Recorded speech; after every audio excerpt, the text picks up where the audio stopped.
রাধে রাধে। একটা খুব সুন্দর কথা আমার খুব মনে লেগেছে, আপনাদের সাথে শেয়ার করছি। একদিন প্রভুকে একজন জিজ্ঞাসা করছে, আচ্ছা প্রভু, পরমাত্মা প্রেম কি আর মানব প্রেম কি? তখন প্রভু কত সুন্দর উত্তর দিয়েছে দেখুন।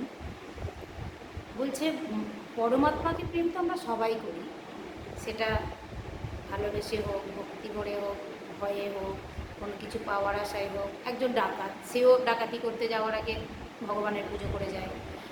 একজন যেন রাবণ, সে তো দুষ্ট লোক ছিল, সেও কিন্তু শিবের ভক্ত ছিল, পরম ভক্ত।